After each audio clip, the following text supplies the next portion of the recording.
Dopo aver commesso il primo omicidio della storia umana, Caino porta su di sé una condanna ed è allontanato dalla presenza divina. Si dirige verso oriente, lontano da Eden, e gli fonda una città, a cui dà il nome di suo figlio, Enoch.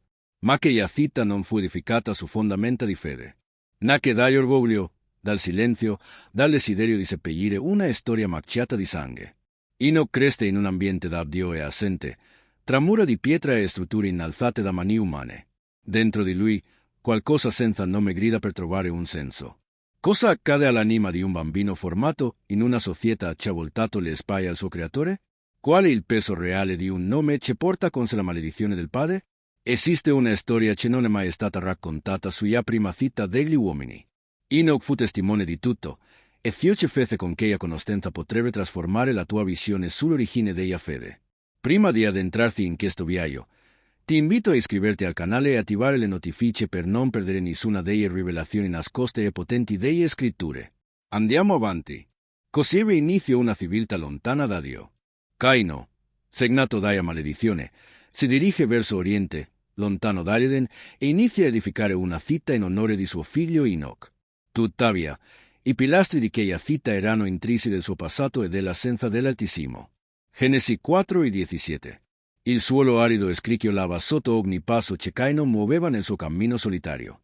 Il sole bruciava in alto, ma non quanto il segno che portava su di sé. Il sangue di Abele risuonava ancora nei suoi sogni come un grido, impossibile da zittire, per quanto lontano si spingesse. Camminava via da Dio che un tempo era stato Eden, ora soltanto un ricordo custodito da cherubini e spade di fuoco. In quel luogo non sarebbe mai più tornato. Portava tra le braccia suo figlio appena nato, ancora troppo fragile. Il nome che aveva riservato per lui non era stato ancora pronunziato. Non c'era abbastanza giubilo per farlo. Eppure, Caino continuava per quella piccola creatura. Pensava che, forse, il futuro non sarebbe stato una condanna. Quando giunse su una pianura solitaria, circondata da colline tinte di rosso come ferite aperte, si fermò. Con i piedi affondati nella polvere e il corpo stanco, capice che io era il posto. Sul silenzio avrebbe edificato la sua città, non in onore di Dio, che il nome non veniva più invocato. Lo avrebbe fatto in nome di Enoch, suo figlio, la sua nuova opportunità. Il primo segno di un muro lo tracció col dito sulla terra. Poi vennero le pietre, il legno, gli uomini, alcuni in fuga, altri esiliati come lui, tutti segnati da qualcosa. Arrivarono per costruire, per dimenticare, per ricominciare. Enoch, disse Caino mentre piantava il palo centrale, questo sarà il tuo nome, e anche che io della città ci impedirà che veniamo dimenticati. Enoch piangeva su un fazzoletto, ma i suoi occhi erano ben aperti. La città crebbe rapidamente. All'inizio, recinti e capan. Poi, torri, portoni, rituali. Si forgiarono utensili. Si inventarono leggi. Era la prima società organizzata, il primo tentativo di sopravvivere senza Dio e nonostante lui. Ma non c'era altare. Nessuno pregava. Nessuno chiedeva di Dio. I falò bruciavano senza offerte. La musica risuonava senza uno scopo sacro. Enoch cresceva in mezzo a quell'ambiente.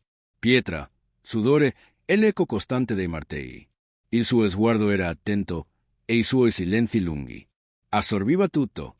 Caino parlava con orgoglio. Questa è la nostra grandezza. Un mondo rinnovato, un nome rinnovato. Ma il bambino non rideva. Qualcosa di inquietante abitava nel suo mutismo.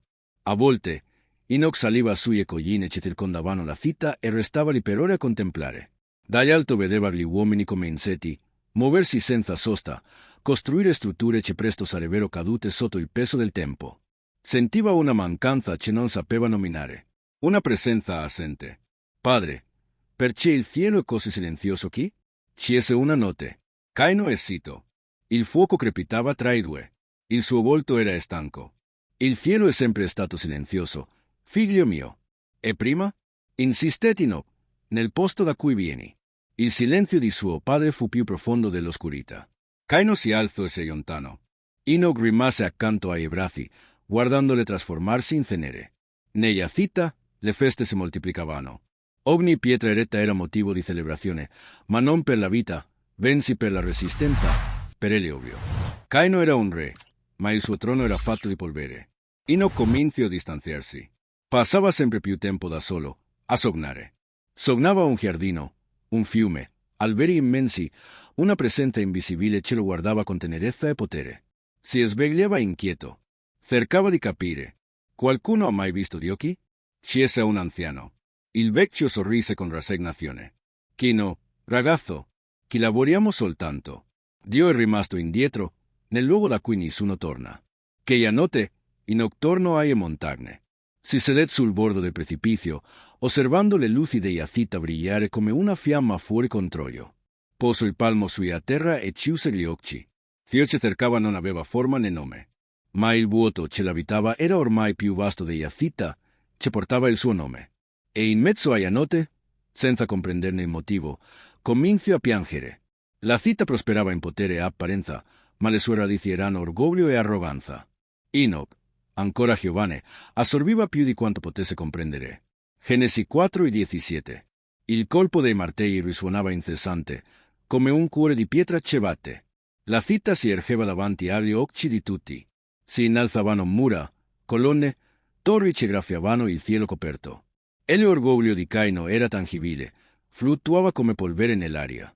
Gli uomini cantavano inni di vittoria, mentre le loro mani si macchiavano di fango e sangue. Stiamo sconfiggendo l'oblio, diceva lui. Stiamo diventando immortali. Ma l'unica cosa che perdurava era l'eco di un peccato mai confessato. Caino camminava tra la gente come una divinità. Lo veneravano non per fede, ma per timore. Assegnava compiti con voce ferma. Prometteva pace attraverso la forza, ordine mediante il controllo. E mentre costruiva verso l'esterno, qualcosa dentro di lui andava lentamente in frantumi. Era come se, con ogni pietra posata, seppellisse sempre più in fondo ciò che voleva dimenticare. Enoch, ormai con lo sguardo penetrante e il passo sicuro, si aggirava tra i cantieri osservando ogni dettaglio. Le mani dietro la schiena, la fronte corrugata. Parlava poco, ma vedeva troppo. Suo padre lo presentava come l'erede, il futuro di un nome destinato a perdurare. Ma Enoch non si sentiva erede di nulla. Era un testimone. E ciò che vedeva non gli dava pace. C'era una piazza centrale. Tutte le strade conducevano lì. Al centro, stavano scolpendo una statua. Non era di Dio, né degli spirito. Era di Caino, maestoso, con le braccia aperte, lo sguardo rivolto all'orizzonte come se gli appartenesse. Enoch si fermò davanti a essa. Sentì il peso della pietra, la sua freddezza. Non vi trovava la verità di suo padre. Vi vedeva solo un antico desiderio di essere ricordato, forse perdonato, ma senza alcun pentimento. Quella notte sei fu festa. Uomini e donne danzavano al ritmo di tamburi e flauti. Le fiamme si alzavano senza preghiere. I bambini correvano tra le torce. Caino alzò la voce. Questa è la città della libertà. Che non esistono colpa né giudizio. Che siamo padroni del nostro destino. La foglia esultò. Enoch rimase in disparte. Il suo volto era immobile. Qualcosa dentro di lui si contraeva, come se quella città fosse stata costruita su fondamenta sbagliate. La negazione. Nella solitudine della sua tenda, tracciava simboli sulla terra con le dita. Cercava di comprendere ciò che provava. Una notte sogno di nuovo. Un campo aperto, alberi che sussurravano al vento, una mano invisibile tesa verso di lui. Ma quando cercò di afferrarla, venne strappato dal sogno dal suono delle pietre ammucchiate, che seppellivano il giardino nella sua mente. Si svegliò senza fiato. All'alba, Enoch si incamminò verso i confini della città. Li trovò uomini intenti a forgiare armi, non per difendersi, ma per sottomettere. Se espanderemo, dicevano, altri verranno. Dobbiamo essere pronti. E se non vorranno arrendersi? Chiese lui. Ricevette solo silenzio, o forse il suono metallico delle lame che venivano affilate. Torno sulla collina da dove tutto era cominciato. Osservo la città. Era imponente, forte, ricca. Ma nella sua essenza non c'era bellezza. Non c'era verità. Solo superbia accumulata, dolore travestito da gloria. Una torre che sfidava il cielo invece di cercarlo. Accanto a lui crescevano fiori selvatici, ignorati da tutti. Li contemplo in silenzio. Forse perché erano semplici. Forse perché sapevano solo esistere. Enoch chiuse gli occhi. Qualcosa non va, sussurrò. E in quel mormorio, per la prima volta, qualcosa si agitò dentro di lui, come il vento tra alberi dimenticati. Enoch sentiva la mancanza di qualcosa che non sapeva nominare. Il suo sguardo rivelava più di quello di qualsiasi adulto intorno a lui. Genesi 4:17. Il cielo era pallido, come se anch'esso si fosse stancato di guardare gli uomini. In lontananza, il rumore della costruzione si mescolava ai canti rauci degli operai. Enoch camminava per le strade della città che portava il suo nome, una città che cresceva, ma che sentiva ogni giorno più estranea. Era ancora solo un bambino. Schiena sottile, piedi scalzi coperti di polvere. Ma i suoi occhi inquietavano gli adulti. Sembravano vedere attraverso le pietre i sorrisi forzati, i discorsi colmi di orgoglio. Enoch parlava poco. Preferiva ascoltare, percepire. A volte rimaneva in piedi davanti a strutture incompiute. Osservava gli uomini innalzare colonne e torri con ansia, come se il tempo li stesse inseguendo. Altre volte si sdraiava all'ombra dei muri e guardava il cielo, cercando segnali che non arrivavano mai. Sentiva sul petto il peso di un'assenza che non sapeva nominare, ma ce lo abitava con forza. Caino lo osservava da lontano, con un orgoglio inquieto. È diverso, diceva agli anziani. Porta il segno del nuovo mondo. Ma Caino non sapeva che, per Enoch, che il nuovo mondo era stranamente antico, pieno di ripetizioni, di dolori mascherati, di celebrazioni vuote. Una città creata per ricordare, che ogni giorno dimenticava di più. Non era ciò che Dio desiderava, era ciò che volevi tu, sussurrò il giovane Caino, con le mani ancora pulite. Donare, rispose Abele, senza timore. Il silenzio calò. Poi, una pietra. E dopo, un suono che non avrebbe mai abbandonato la memoria di Caino. Si svegliò ansimando. Ustidai a tenda madiro di sudore, nonostante il freddo dell'alba. La città dormiva, ma il suolo sotto i suoi piedi sembrava emettere un sussurro. Il sangue grida ancora, mormorò senza rendersene conto. Il giorno dopo, cercò di tenersi occupato. Ordinò ristrutturazioni, ridisegnò i sentieri, fece rinforzare le mura, ma tutto appariva frail, come se qualcosa di invisibile stesse divorando le fondamenta. Enoch lo percepiva. Osservava suo padre con attenzione. Vide le sue mani tremare quando toccavano la terra. Vide come evitava qualsiasi superficie che potesse riflettere. Padre, cosa ti turba? Caino è zitto. Nulla. Ciò che è passato. Ma ti parla ancora, vero? Insiste Enoch. Urla. Quella notte, Caino si recò da solo nei campi, oltre i confini della città, su un pezzo di terra ancora intatto. Si sedette, chiuse gli occhi e ascoltò. Non era una voce, era un peso, come se ogni granello di terra contenesse la memoria di un sangue innocente. Il sangue di un fratello, una decisione, un errore che nel tempo, nelle mura, nelle costruzioni erano riusciti a seppellire. Sono stato segnato, disse, ma non sono mai stato cancellato. E gli alberi immobili sembravano essere d'accordo. Dalla cima della montagna, Enoch lo osservava. Vide suo padre inginocchiato. Vide l'uomo che aveva edificato un mondo per non ricordare, essere ricordato dalla stessa terra. E in quel silenzio dei campi, qualcosa cominciò a inclinarsi. Enoch iniziava a percepire il silenzio divino in mezzo al frastuono della città. Un vuoto dell'anima si faceva sempre più insopportabile. Amos 8:11. La città non si fermava.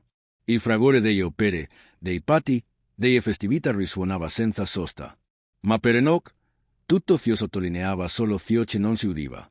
C'era un silenzio dietro ogni cosa, denso, soffocante, non per mancanza di rumore, ma per assenza di risposta. Perché non risponde? Domandò una notte, guardando un cielo senza stelle. Non ottenne risposta. Solo il vento. Sempre il vento. Nella piazza, gli uomini discutevano leggi, creavano norme, inventavano nomi per dei falsi. Le statue crescevano come erbacce. Caino parlava di destino, potere, eternità, ma non nominava mai l'Eterno. Enoch assisteva e sentiva lo spirito inaridirsi. Cominciò a percorrere le zone dimenticate della città, vicoli senza nome, dove il rumore non arrivava. Lì, a volte piangeva senza sapere perché, come se sentisse la mancanza di qualcosa che non aveva mai conosciuto. In uno di quei passaggi trovò un vecchio malato. Nessuno lo vedeva, nessuno lo aiutava. Perché sei chi? Gli chiese Enoch. Perché sono stato messo da parte, forse da tutti, persino da lui, sussurrò il vecchio. Enoch sentì un nodo al petto. Che l'uomo era come l'intera città, costruita per dimenticare, abitata per tacere. La notte seguente, Enoch salì di nuovo sulla montagna, con domande nello sguardo. Si inginocchiò. Silenzio. Parlando di te come di una leggenda, disse: Mio padre ha eretto una città con un altro nome, e io voglio solo udirti. La risposta fu ancora assenza. Dentro, Enoch gridò, non con Perul, ma con ele anima. E in quel grido silenzioso, qualcosa vibrò. Un lieve tremore nella terra, un brivido lungo la schiena. Non era una voce, ma era qualcosa, come se il silenzio avesse iniziato a muoversi. Stesse dalla montagna con gli occhi velati di lacrime. Nella piazza, la gente rideva, ma Enoch vedeva il vuoto nei loro sguardi. Che il vuoto ci ora riconosceva, perché lo abitava e lo stava trasformando. Caino ed Enoch iniziavano a scontrarsi. Il padre difendeva ciò che era stato costruito. Il figlio desiderava qualcosa di più profondo. La frattura generazionale era inevitabile. Genesi 6, 5. La città brillava come una gemma nel mezzo del deserto. Torri alte, mura robuste, canali artificiali che attraversavano le viernes. Enoch camminava come ci si muove tra rovine. Vedeva lo splendore, ma sentiva il peso. Ciò che era grandioso all'esterno, dentro gli appariva vuoto. Questa città dimostra il nostro potere, dichiarava Caino davanti al consiglio. La nostra eredità non è altro che pietra. Padre, rispondeva Enoch. Pietra che pretende di seppellire il cielo. La sala rimase in silenzio. Gli anziani si guardarono. Caino fisso suo figlio con la durezza di una roccia screpolata. Ore dopo, sulla cima della torre principale, si scatenarono però che non potevano più essere represe. Cosa farci, Enoch? Rinunziare a tutto? Rifiutare ciò che siamo. Non voglio rifiutare, padre. Non era ciò che Dio desiderava, era ciò che desideravi tu, mormorò il giovane Caino, ancora con le mani pulite. Daré, rispose Abele, senza esitare. Un silenzio pesante li avvolse. Poi arrivò una pietra. E dopo, un suono che si conficcò per sempre nella memoria di Caino. Si svegliò ansimando. Ustidai a sua tenda coperto di sudore, sebbene il freddo dell'alba tagliasse la pelle. La città dormiva, ma il suolo sotto i suoi piedi sembrava sussurrare. Il sangue grida ancora, mormorò, quasi senza accorgersene.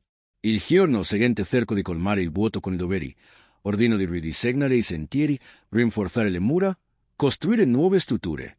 Ma tutto sembrava frail, come se qualcosa di invisibile stesse erodendo le fondamenta. Enoch lo notava. Osservava suo padre con crescente inquietudine. Vedeva come le sue mani tremavano nel toccare la terra, come evitava il proprio riflesso nelle superfici lucide. Cosa ti turba, padre? Caino è zitto. Niente, ciò che è stato è ormai passato. Ma continua a parlarti, vero? Insiste Enoch. Ulula, che la notte, Caino si allontanò nei campi, oltre le mura. Si inoltrò in una zona di terra vergine, non toccata dai uomo. Si sedette, chiuse gli occhi. Ascolto. Non udì Perul, ma percepì un peso, un carico nell'aria. Era come se ogni granello di terra portasse l'eco di un sangue versato. Quello di suo fratello. Una scelta. Un errore che nel tempo nelle costruzioni potevano seppellire. Sono stato segnato, disse, ma mai cancellato. E gli alberi, immobili, sembravano dargli ragione. Dall'alto del monte, Enoch lo osservava. Vide suo padre prostrato, sconfitto. E l'uomo che aveva costruito un impero per dimenticare, ora ricordato dalla terra stessa. In mezzo al frastuono della città, Enoch cominciava a percepire qualcosa di più inquietante. Il silenzio del divino. Un vuoto spirituale si apriva in lui e diventava insopportabile. Amos 8 e 11. Ma la città continuava a girare. I suoni delle costruzioni, dei pati, dei festeggiamenti non cessavano mai. Tuttavia, per Enoch, tutto che il frastuono enfatizzava solo una assenza, il silenzio ci si nascondeva dietro la baldoria. Perché non risponde? Scese una notte, con lo sguardo perso in un cielo senza stelle. Non ottenne Perul. Solo il vento. Sempre il vento. Nella piazza, gli uomini discutevano leggi, inventavano nuove norme, erigevano templi per divinità immaginarie. Le statue spuntavano come erbacce. Caino parlava di potere, di eredità, di eternità, ma mai menzionava ele altissimo. Enoch lo osservava e sentiva ele anima inaridirsi. Iniziò a vagare nei luoghi dimenticati della città. Vicoli senza nome, dove il rumore non arrivava. Lì, A volte piangeva senza capirne il motivo, come se desiderasse qualcosa che non aveva mai avuto. In uno di quei vicoli incontrò un vecchio malato. Nessuno lo guardava, nessuno lo aiutava. Perché sei chi? Gli chiese Enoch. Perché tutti mi hanno lasciato, forse anche lui, sussurrò il vecchio. Enoch sentì un nodo in gola. Che l'uomo era il riflesso dell'intera città, costruita per dimenticare, popolata per tacere. Quella stessa notte Enoch salì di nuovo sul monte, con gli occhi pieni di domande. Si inginocchiò. Silenzio.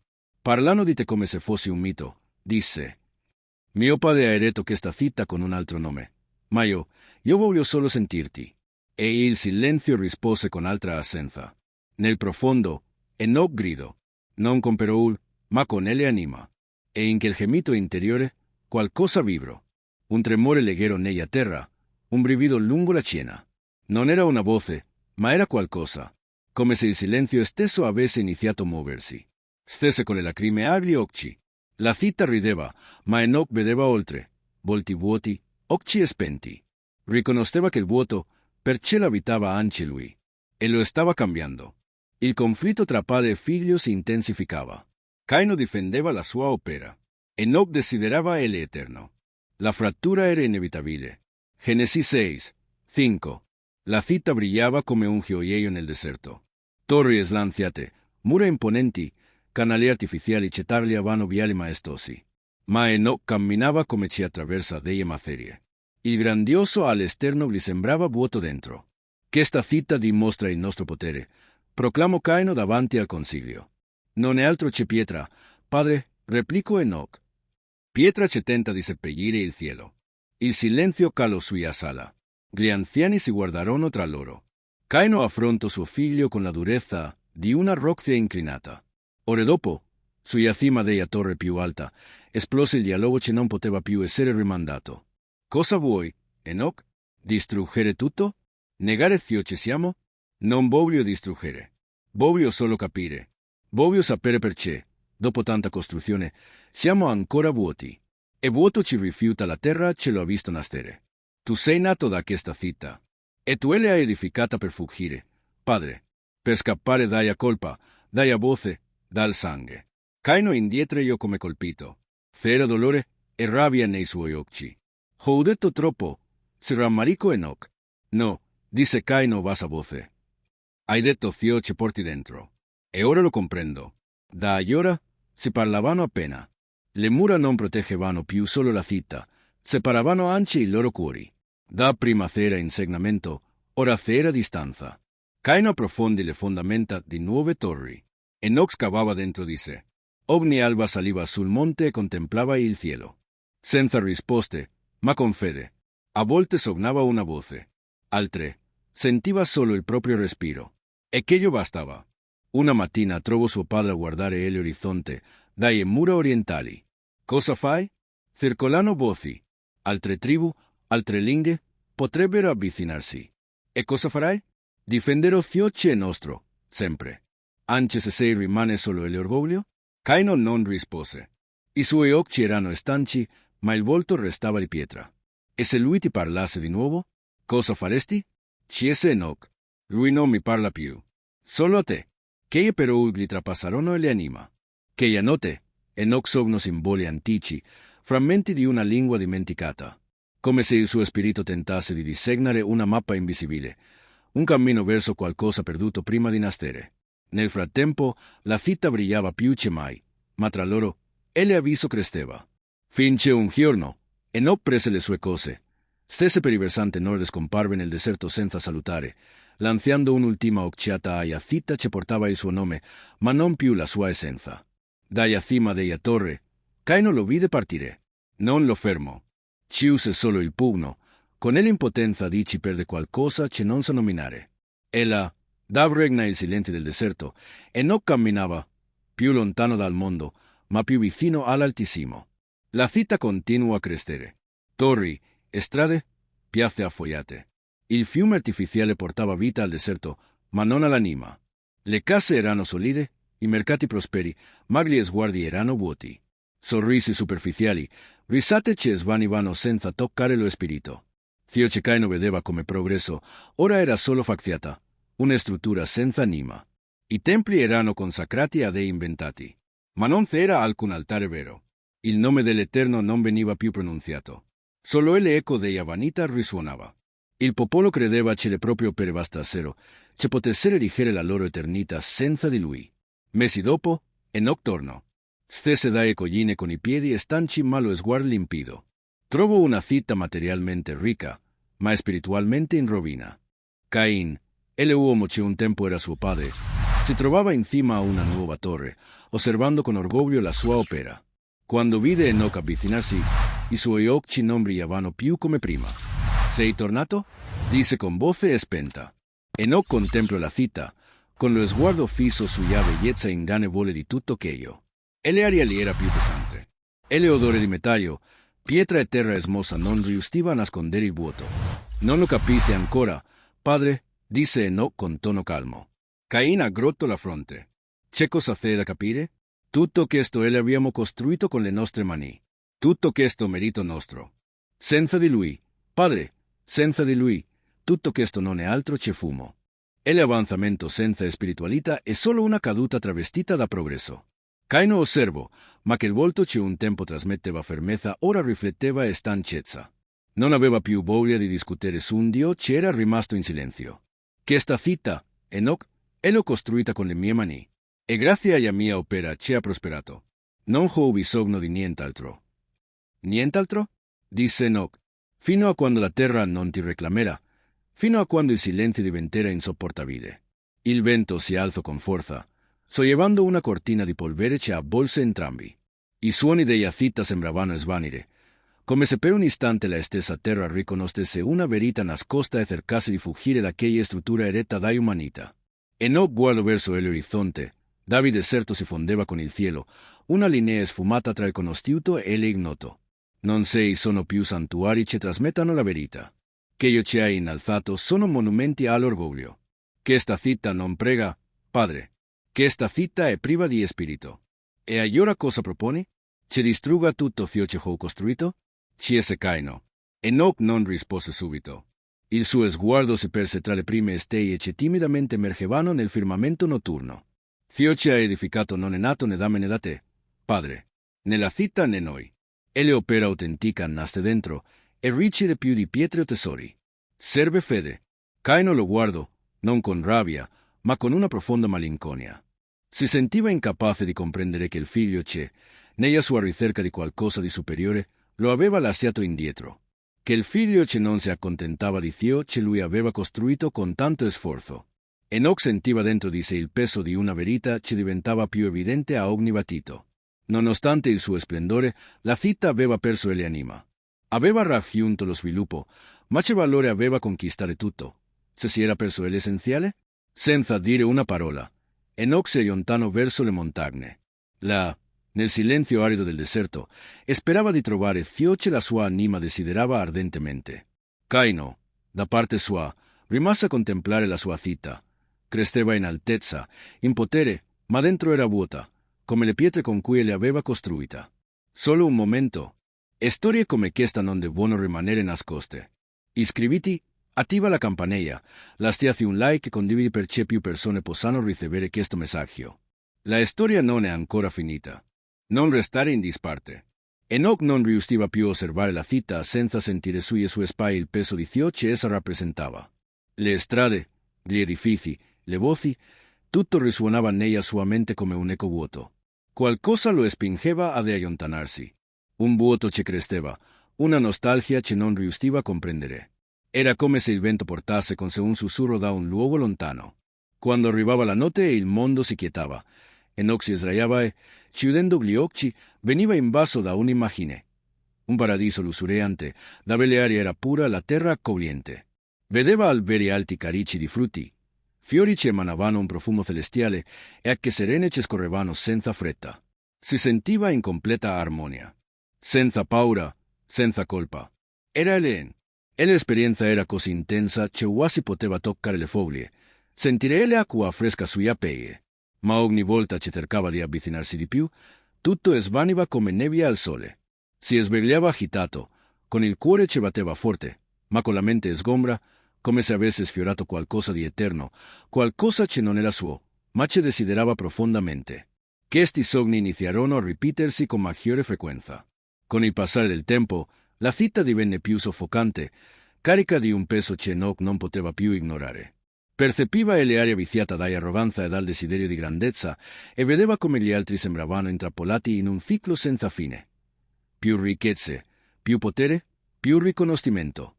Tuttavia, nel profondo di sé, Enoch comprendeva che tutto ciò era vano. Mangiava qualcosa che mancava. Lo sentiva in ogni respiro. Un pomeriggio di sole, camminando lungo le acque artificiali del fiume, si fermò e contemplò il flusso tranquillo. Sembrava sereno, ma trasmetteva un peso invisibile. Il riflesso del cielo era sfocato, come se l'umanità stessa distorcesse ciò che toccava. Poi le parole di suo padre tornarono alla sua mente, come lame affilate. Cosa vuoi, Enoch? Rinunziare a tutto? Negare ciò che siamo? Caino le aveva dette tra la furia e la paura, temendo che suo figlio stesse vedendo qualcosa che lui non poteva più percepire. Enoch alzò lo sguardo verso l'orizzonte, verso dove il deserto abbracciava il cielo. Non sapeva con esattezza cosa cercasse, ma sentiva nel profondo che doveva andare oltre la città, oltre l'eredità di suo padre, oltre le pietre impregnate di vanità. Ho bisogno di capire, mormorò, più come una preghiera che come un'affermazione. Che la notte salì fino in cima a una collina appartata. Lì, il vento mormorava messaggi che non riusciva a sentire, ma che in qualche modo raggiungevano la sua anima. Il cielo limpido traboccava di stelle, come se Eden fosse sospeso lassù, in attesa di essere riscoperto. Enoch cadde in ginocchio e chiuse gli occhi. Sapeva che una forza lo chiamava, qualcosa oltre tutto ciò che gli uomini potevano costruire. E fu in quell'istante, nel silenzio più profondo, che rivide l'Eden più nitido che mai. Gli alberi, le acque trasparenti, la pace fatta a suono, e l'aroma di una terra incorrotta. Una nostalgia così intensa lo invase, che le lacrime cominciarono a scorrere sul suo volto. Tutto ha il suo tempo sotto il cielo. Le parole di Ecclesiaste risuonarono dentro di lui come una rivelazione. Dio ha fatto tutto bello nel suo momento. Ha anche piantato l'eternità nel cuore umano. Enoch lo aveva sentito, che il peso dell'Eterno, anche se ancora giovane, senza poterlo comprendere completamente. Ma sapeva che non poteva più restare in città. Non poteva continuare in un luogo dove lo scopo si dissolveva tra l'orgoglio e la vanità. Si alzò in piedi, sentendo la terra fredda sotto i suoi piedi, e alzò lo sguardo al cielo. Capiva che il suo viaggio era appena iniziato. Il sentiero sarebbe stato difficile, ma qualcosa dentro di lui si era risvegliato, qualcosa di impossibile da ignorare. Non sapeva cosa avrebbe trovato oltre le colline, oltre il deserto, ma era convinto che doveva proseguire. Ciò che cercava non si trovava nella città che il suo lignaggio aveva forgiato. In qualche modo, Eden lo chiamava ancora, sussurrandogli di tornare a ciò che un tempo si era perduto. Con il cuore colmo di una speranza incerta, Enoch stese dalla collina e iniziò il suo cammino. Alcuni degli anziani cominciarono a seguirlo. Lo spirito del dubbio iniziava a incrinare la apparente stabilità della sua civiltà. Sei sono sentieri che all'uomo sembrano diritti. Proverbi 2:12. La città di Enoch, che un tempo era simbolo di potere e progresso, ora si trovava sotto un'ombra crescente. Il vento, un tempo mite, ora portava sussurri inquietanti che percorrevano le strade e i palazzi di marmo. Gli anziani, un tempo pilastri di saggezza e rispetto, cominciarono a radunarsi ai margini di quella maestosa creazione umana. Qualcosa dentro di loro si era spezzato. Le loro voci, che un tempo celebravano con orgoglio Caino, ora cominciavano a dubitare. Enoch sapeva che la sua partenza era stata silenziosa, ma non senza conseguenze. Lui, che si era allontanato per cercare qualcosa di più profondo, vedeva ora come altri cominciavano a mettere in discussione nell'ombra.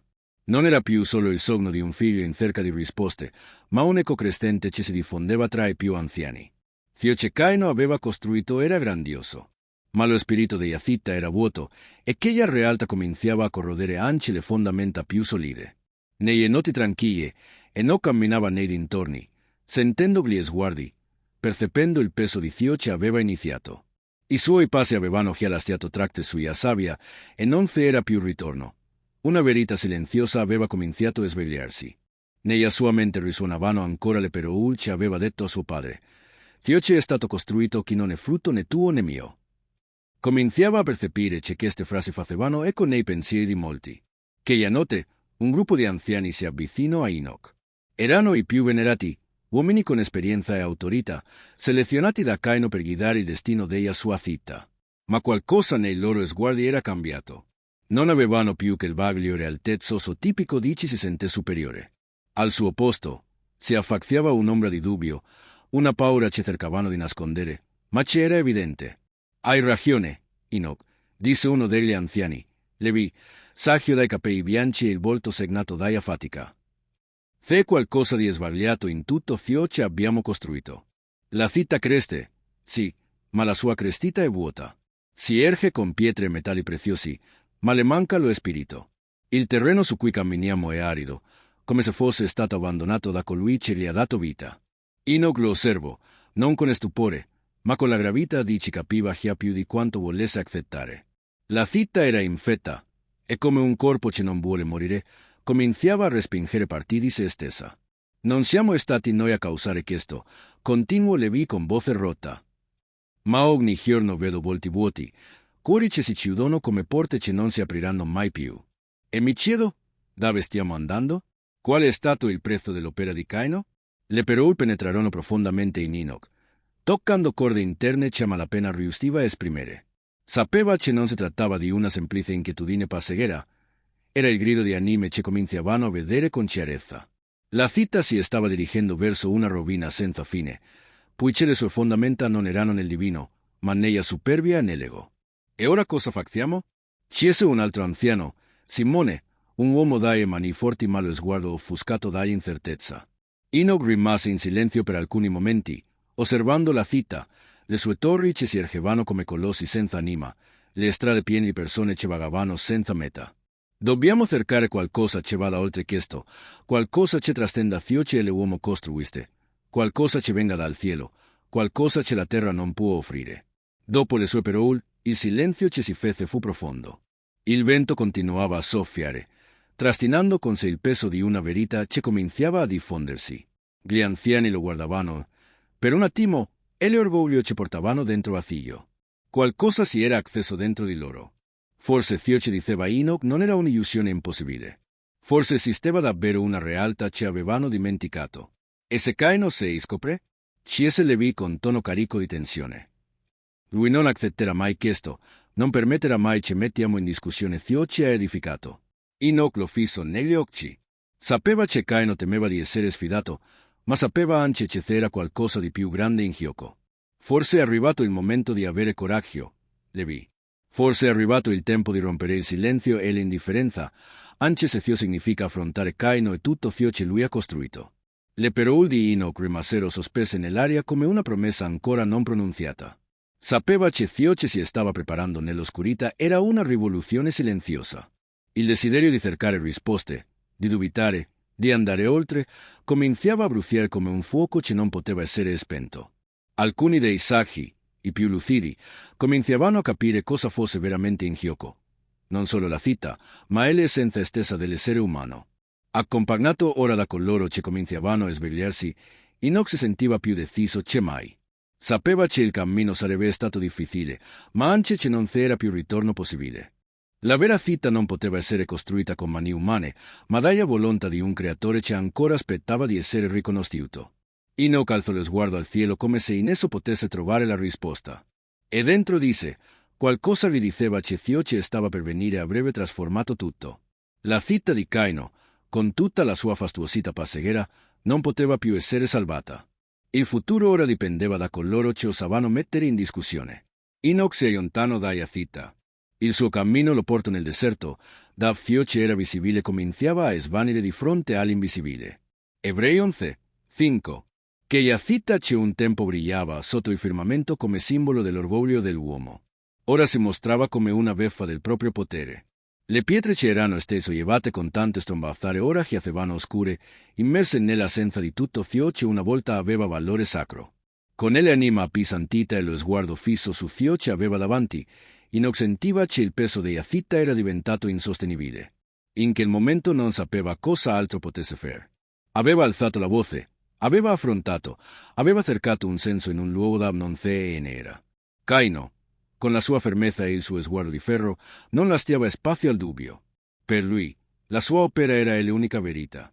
Ma Enoch percepiva chiaramente che la verità di quella città cominciava a sgretolarsi in silenzio.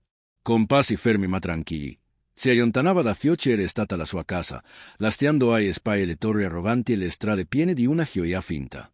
Non si allontanava solo in cerca di risposte, ma verso qualcosa che intuiva oltre ciò che era visibile. Si inoltrava nel deserto, che il luogo vuoto da finalmente avrebbe potuto sentire il mormorio di ciò che sfugge agli occhi. Man mano che avanzava, l'ambiente cominciava a trasformarsi. La città si sviadiva lentamente, come un sonno che svanisse con l'arrivo dell'alba. Il vento, prima silenziato dagli edifici, ora mormorava però ulcia malapena riusciva a comprendere. Ogni passo che faceva sembrava più leggero, anche se il peso dentro di lui continuava a essere evidente. Il deserto, con la sua immensità travolgente, sembrava divorare tutto ciò che incontrava, compresa la città che aveva lasciato alle spalle. Il suolo arido sotto i suoi piedi non offriva sollievo, ma una prova costante. Il sole bruciava sulla sua pelle, ma nessun dolore fisico poteva paragonarsi alla ferita che portava nell'anima. Enoch provò una solitudine immensa, come se lo avesse strappato da tutto ciò che conosceva e ora vagasse in un luogo senza forma né direzione. Ma proprio in quello stato di abbandono, qualcosa di nuovo cominciò a germogliare dentro di lui. Fu nel silenzio del deserto che Enoch finalmente trovò la verità che tanto desiderava. La fede non richiedeva prove visibili. Era intangibile, e il deserto si rivelò essere il terreno ideale perché la fede germogliasse. Sebbene percepisse l'assenza di tutto ciò che una volta considerava essenziale, proprio che stessa assenza cominciò a riempirlo. Non erano più necessarie le strutture fatte dall'uomo, ma qualcosa di molto più profondo, qualcosa che non poteva essere toccato, ma che si poteva sentire. Fu allora che gli venne in mente una vecchia narrazione che sua madre gli aveva raccontato. La storia di un uomo chiamato Abele, che fu ucciso dal proprio fratello, ma la cui sangue ancora parlava dalla terra. Come Abele, Enoch comprese che anche lui aveva qualcosa da esprimere, qualcosa dentro di sé che urlava e non poteva essere muto, qualcosa che andava oltre il fisico e sfuggiva alla vista umana. Si fermò a contemplare l'orizzonte infinito del deserto. Sapeva che non poteva tornare, non alla città che suo padre aveva eretto. Era fuggito dalla prigione di una società falsa, ma ora si trovava di fronte all'abisso del deserto. Non possedeva più nulla, se non una fede che cominciava a accendersi dentro di lui come una istintia persistente, impossibile da spegnere. La sua traversata non sarebbe più stata determinata dai disegni degli uomini, ma da una forza superiore che appena riusciva a comprendere. Era convinto che la risposta che cercava non si trovasse tra le pietre né nelle costruzioni umane, ma nel profondo silenzio del deserto, dove l'unica cosa che restava era il suo spirito e l'invisibile presenza di Dio. Le prime stelle cominciavano a brillare nel cielo, come uno spettacolo sereno maestoso. Enoch lo osservava e, per la prima volta, sentì una connessione con qualcosa di superiore. Ora capiva che la città di Caino era destinata a scomparire, divorata dall'orgoglio su cui era stata costruita. E contrariamente a ciò che Caino credeva, la vera edificazione non si otteneva con pietra né con oro. La vera costruzione nasceva dalla fede, da una fiducia totale in ciò che non si può vedere né comprendere con la mente razionale. Il vento che soffiava sembrava sussurrargli. Chiuse gli occhi per lasciarsi trasportare dal suono. E l'immagine della città svaniva, ma lì, in mezzo al deserto, incontrava una realtà più autentica di qualsiasi altra cosa avesse mai conosciuto, qualcosa di eterno e invisibile. Enoch sapeva che stava appena cominciando il suo viaggio. Non c'erano più dubbi nel suo cuore, nessuno. Anche se aveva perso tutto, sentiva che qualcosa di più grande si stava formando dentro di lui. Che la fede che prima gli sembrava lontana, ora lo avvolgeva completamente. Il deserto non gli sembrava più un luogo vuoto. L'invisibile lo circondava. Dio era presente in ogni granello di sabbia e in ogni stella che illuminava il cielo. Con questa certezza, Enoch fece il primo passo verso una nuova esistenza, una vita guidata dalla fede. Dal tangibile non era più la cosa più importante. Iniziava a sperimentare una vicinanza con Dio che non avrebbe mai trovato dentro la città. Genesi 5:24. A prima vista, il deserto sembrava un mare interminabile di sabbia e silenzio, uno spazio che non aveva altro che desolazione. Ma per Enoch, qualcosa era cambiato dal momento in cui aveva abbandonato la città. Quella solitudine che all'inizio lo aveva lacerato dentro, cominciava a trasformarsi in qualcosa di diverso, in qualcosa di sacro. Aveva camminato per giorni, forse settimane, senza una direzione definita, ma con una chiarezza crescente nel profondo del suo essere. La terra sotto i suoi piedi cominciava a rivelarsi viva in un modo nuovo per lui. Era come se, ad ogni passo, il mondo fisico si svetolasse davanti ai suoi occhi, permettendogli di vedere oltre il materiale. Le montagne lontane, il vento, la luce dorata del sole all'orizzonte, tutto sembrava trasmettervi messaggi invisibili, ma reali. Cominciava a comprendere. Il deserto non era uno spazio di carenza, ma un luogo di rivelazione. Sentiva una compagna costante al suo fianco, una presenza che non poteva abbracciare con le mani, ma che abitava ogni parte del suo essere. Dio non era nei templi costruiti dai uomini nelle città erette sull'orgoglio, ma lì, nella nudità del deserto, da solo si poteva udire il sussurro silenzioso della creazione. Non sapeva come esprimerlo a Perul, ma intuiva che ciò che stava vivendo era vero. Non seguiva segnali fisici. La sua guida era la fiducia, era la fede. Giorno dopo giorno, si sentiva più leggero, più in armonia con se stesso e con l'ambiente circostante. Sentiva come il peso del passato si dissipava come la polvere portata dal vento. I ricordi di Caino, della sua città, persino le ombre del crimine di Abele, non lo tormentavano più con la stessa intensità. Erano ancora presenti, ma come ecchi lontani. Zio che prima lo teneva intrappolato in un ciclo di dolore e colpa, cominciava a guarire, non per merito proprio, ma per la grazia divina. Trascorreva lunghe ore sotto la scarsa ombra di un albero del deserto, in silenzio, con il cuore e la mente in pace, semplicemente aspettando. A volte, la sensazione di solitudine lo visitava, ma presto svaniva. Era sicuro che non fosse solo. Sentiva che Dio camminava con lui, non con parole udibili, ma con una pace profonda che non aveva mai sperimentato. Fu durante una di queste meditazioni che ricevette una rivelazione che avrebbe trasformato la sua esistenza per sempre. Era seduto, come al solito, tranquillo, quando improvvisamente una calore e una luce lo avvolsero. Alzò lo sguardo verso il cielo, dove il sole cominciava a nascondersi, e percepì qualcosa di profondamente spirituale in quel momento. Non si trattava semplicemente della luce che accarezzava la sua pelle. Era una luce più profonda, spirituale, che penetrava nel profondo del suo essere, illuminando gli angoli più oscuri della sua anima. Sapeva con certezza che Dio era lì, non in modo distante o astratto, ma presente vicino, camminando al suo fianco. Quello istante di rivelazione segnò l'inizio di un nuovo tipo di pellegrinaggio per Enoch. Non era più un errante perso nel deserto, ma un uomo che camminava accompagnato da Dio. Ogni passo che faceva, ogni respiro, lo faceva sentire più vicino alla fonte di tutta la vita. Non desiderava più la città di Caino né il riconoscimento di suo padre. Aveva trovato qualcosa infinitamente più prezioso, qualcosa che non poteva essere creato con mani umane, la presenza divina. Mentre proseguiva, sentiva come il suo corpo e il suo spirito si allineassero in una profonda armonia. Sapeva che la promessa divina su di lui si stava realizzando. Colui che lo aveva condotto nel deserto, ora lo chiamava a una relazione più intima, più profonda. Non camminava più da solo. Il viaggio solitario si stava trasformando in un cammino condiviso con Dio. Cominciò anche a notare un cambiamento dentro di sé. E l'uomo che era stato, che io ci si era perso in Caino e nelle proprie lotte, cominciava a svanire. Enoch stava diventando qualcuno di completamente nuovo, una versione di se stesso che non avrebbe mai creduto possibile. Ora si guardava con un rinnovato senso di scopo. Non portava più su di sé le tracce della punizione di Caino, ma ora portava i doni di una rinascita concessa dagli Altissimo. Quando rivolse lo sguardo verso la città che aveva lasciato alle spalle, non fu invaso dalla rabbia né dal rimorso. Ciò che provava era compassione. E non capiva che, se lo avesse voluto, sarebbe potuto tornare. Sapeva che suo padre Caino continuava a essere avvolto nel suo orgoglio e nella sua cecità, ma ora capiva che il suo cammino era diverso. Il suo destino non era più segnato dalla rovina. Il suo cammino con Dio lo aveva liberato da tutte le catene che un tempo lo avevano legato. In quel deserto, dove il materiale sembrava svanire, e non comincia a comprendere ciò che significava veramente camminare con Dio. Non si trattava di prodigi visibili né di conquiste notevoli, ma di una comunione profonda con il Creatore. Fino a quel momento, la sua conoscenza di Dio era stata indiretta, ma ora lo sentiva in modo personale, in un modo che non poteva esprimere con parole, anche se più reale di qualsiasi cosa avesse mai sperimentato. Nel profondo del suo essere, capiva che questo camminare con l'Altissimo non era un episodio in più della sua vita. Era il motivo stesso della sua esistenza.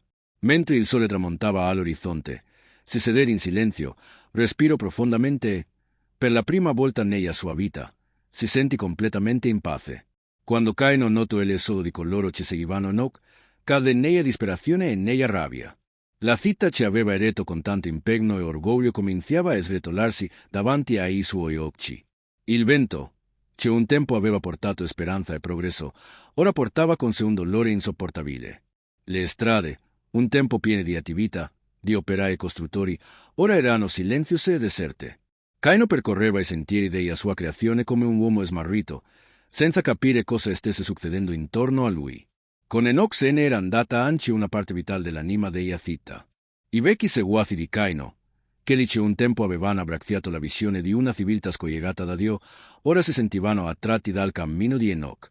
Coloro che un tempo erano stati sedotti dal potere, dalla grandezza, dalla apparente stabilità, ora riconoscevano, come mai prima d'ora, il vuoto spirituale che allegava sul luogo. Le parole di Enoch, il suo desiderio per qualcosa oltre il concreto e il visibile, cominciarono a far senso. Come se un velo si fosse sollevato, molti iniziarono a comprendere che ciò che avevano costruito era un impero senza fondamenta, una società eretta sul nulla. Caino, accecato dalla sua ambizione, non percepì il cambiamento fino a quando non fu troppo tardi. La popolazione cominciava a partire, e con essa svaniva anche la speranza che Caino aveva riposto nella sua opera. E l'angostia si trasformò in furia. Non riusciva a capire cosa stesse accadendo. Lui, che aveva lavorato con le proprie mani, che aveva dedicato tutta la sua vita a costruire quel luogo, vedeva come tutto si stava distruggendo. Le fondamenta che aveva creduto eterne cominciavano a spezzarsi. E cosa rimaneva di lui? Un uomo segnato da una maledizione, costruttore di una città senza anima. Osservo le mura che aveva eretto con tanto sforzo, le torri che raggiungevano il cielo, e sentì una rabbia cieca impadronirsi del suo essere. Come era possibile che questo accadesse? Come poteva il suo sogno di una civiltà autonoma, senza intervento divino, crollare così rapidamente? Si rivolse ai suoi servi e comandanti cercando di mantenere la compostezza, ma la sua voce suonava aspra, irriconoscibile. «Cosa sta succedendo?» chiese, la frustrazione evidente nel tono. Uno dei suoi uomini più anziani, sempre leale, abbassò lo sguardo prima di rispondere con esitazione. «Signore, molti stanno partendo verso il deserto. Alcuni affermano che il giovane Enoch li sta guidando, altri credono che abbia trovato qualcosa che questa città non è mai riuscita a offrire loro». Che però bruciarono nell'anima di Caino come fuoco vivo. Guardò i volti degli uomini che ancora erano al suo fianco, ma anche loro mostravano dubbi. Ciò che prima sembrava solido, ora si sretolava tra le sue dita come sabbia. Enoch, il nome di suo figlio risuonava come una condanna. Non solo come colui che aveva rotto il ciclo iniziato con Abele, ma come ci ora portava una verità che spogliava il suo fallimento. La verità che tutto ciò che Caino aveva creato era destinato al collasso. E la cosa più dolorosa era sapere che ormai non c'era più nulla da fare. La collera che lo consumava non era solo contro Enoch e i suoi seguaci, ma contro se stesso.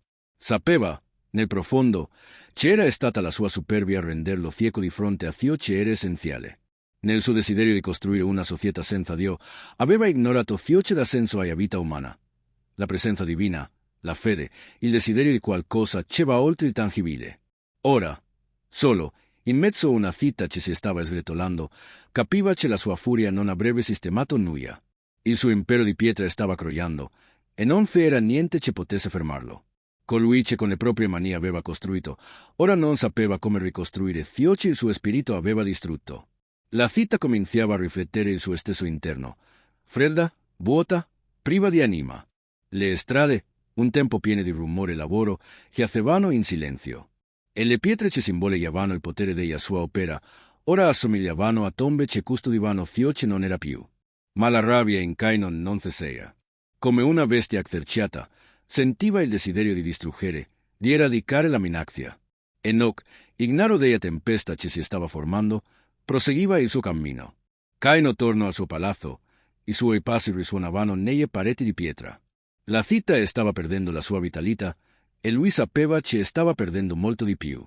Perdeva il suo scopo, la sua identità. Ciò che un tempo rifletteva la sua forza, ora evidenziava il suo fallimento.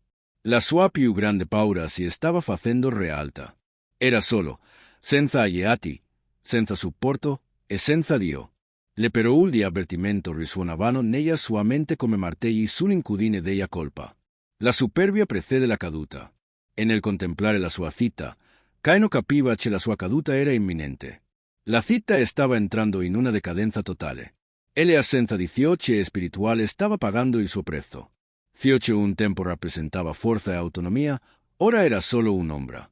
Le strade, un tempo piene di vita, erano vuote, come se l'anima stessa del luogo le avesse abbandonata. Caino, che un tempo camminava per esse con aria di grandezza, ora lo faceva con passi pesanti, come se le sue decisioni lo ciacciassero ad ogni movimento. Osservava gli edifici in rovina, le case che croiavano, le strade ricoperte di polvere, e comprendeva che la città stava morendo, non per cause fisiche, ma spiritualmente. Enoch, che aveva rifiutato, ora sembrava avere la chiave per la trasformazione che lui non aveva mai saputo come cercare. La città che aveva costruito senza la guida divina, ora si trovava di fronte a un giudizio che non si vedeva, ma che era definitivo. Non c'erano più ricchezze che potessero salvarla, né fondamenta abbastanza solide per sostenerla. Tutto si stava sretolando e Caino non poteva evitarlo. Il vento soffiava per le strade vuote, portando con sé gli echi di antiche voci che sembravano deridere la sua arroganza. Ricordo che però ci aveva detto a Enoch quando era ancora un bambino, sul futuro glorioso della città, su come sarebbe stata un faro di potere per il mondo. Ma tutto questo ora sembrava vuoto e lontano. Caino sentiva solo di essere stato abbandonato. Il silenzio era assoluto. La presenza divina ci aveva negato, ora sembrava più reale che mai. La città che aveva edificato con tanto impegno si stava sgretolando come un castello di sabbia trastinato dalla marea. Nulla di ciò che Caino aveva fatto aveva valore davanti agli occhi del Creatore. Cosa gli restava? Cosa poteva fare un uomo quando tutto ciò che aveva costruito svaniva? Non poteva più ingannarsi credendo che la città fosse sua. Non era più il suo signore. Era solo un testimone impotente del crollo della sua stessa opera. La città che aveva creduto eterna si sretolava non solo fisicamente, ma anche nello spirito. La decadenza era totale. Mentre vagava tra le rovine, le promesse di grandezza che un tempo aveva proclamato risuonavano ora come un eco ironico.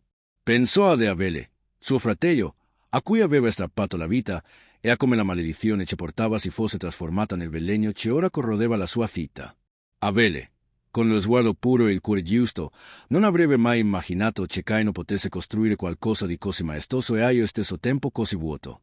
E nel silenzio della città caduta, l'unica voce che persisteva era quella della sua stessa colpa. Non poteva più nascondere le sue azioni. La città che aveva eretto senza Dio ora si trovava di fronte a un giudizio inappellabile. Uno che non teneva conto dell'orgoglio umano né degli sforzi spesi nella sua costruzione. Le pietre che aveva posto credendo che durassero per sempre, ora cadevano insieme alla sua anima. Caino si inginocchiò tra le macerie, sentendo il peso di una sconfitta che lo aveva compagnato per tutta la sua vita. Ciò che aveva costruito si sretolava davanti ai suoi occhi. Le strade vuote risuonavano con il vuoto del suo interno, e finalmente capì ciò che aveva sempre saputo nel profondo. Senza Dio, nulla rimane. Per quanto in alto si erga l'orgoglio umano, finirà sempre per essere divorato dal vuoto dell'assenza spirituale. Alzò gli occhi al cielo, ma non ricevette risposta. Non brillavano più le torri che aveva eretto. Non c'era più speranza. Solo l'eco del silenzio divino lo circondava, come un manto di ombra che non poteva allontanare. Ciò che tanto gli era costato costruire, ora stava crollando. La città che Caino aveva edificato stava giungendo al suo tramonto, e con essa svaniva anche l'illusione di una società separata da Dio. In contrasto, Enoch era favorito dal Creatore. Il suo nome diveniva simbolo della fede e della vicinanza con l'Altissimo. Caino svaniva tra i resti della propria distruzione.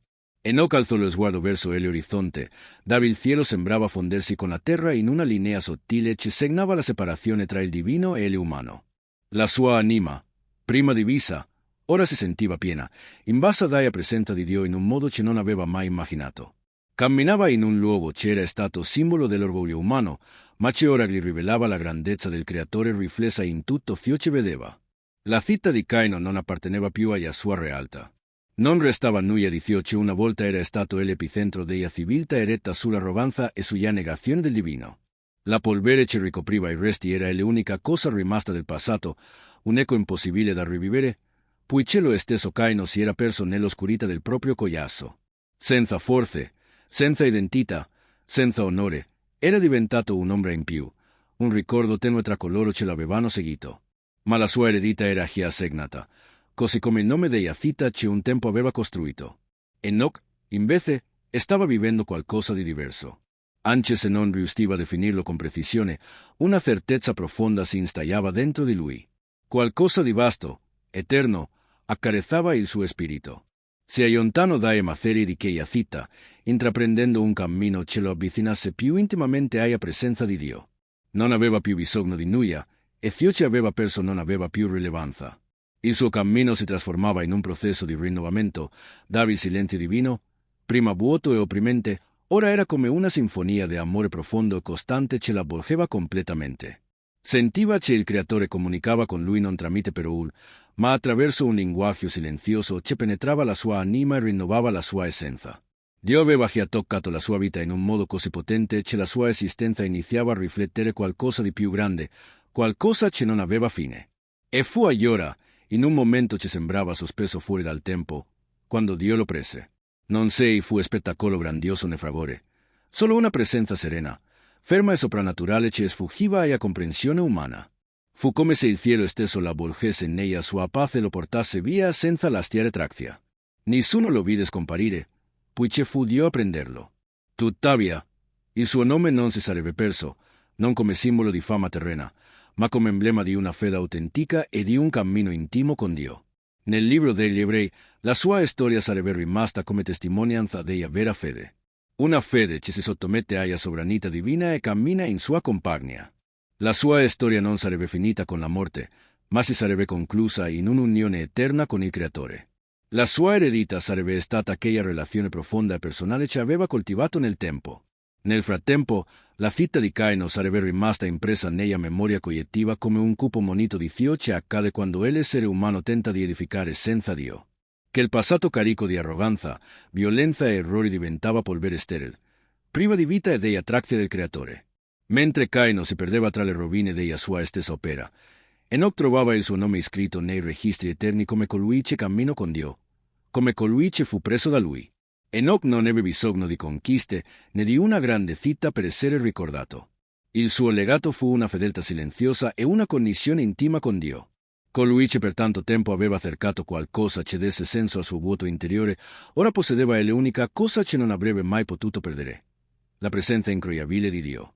Il cielo riconosceva la sua vita e il suo cammino, mentre tutto intorno a lui crollava. Enoch si ergeva come una testimonianza vivente che ciò che si edifica con Dio perdura, e ciò che si costruisce senza di lui, inevitabilmente, si disal nella polvere. Grazie mille per averti accompagnato fino a questo punto. È un vero privilegio condividere queste storie con voi. Se questo contenuto vi è stato utile, vi invitiamo a iscrivervi al canale, lasciare un mi piace e condividerlo con chi apprezza questo tipo di messaggio.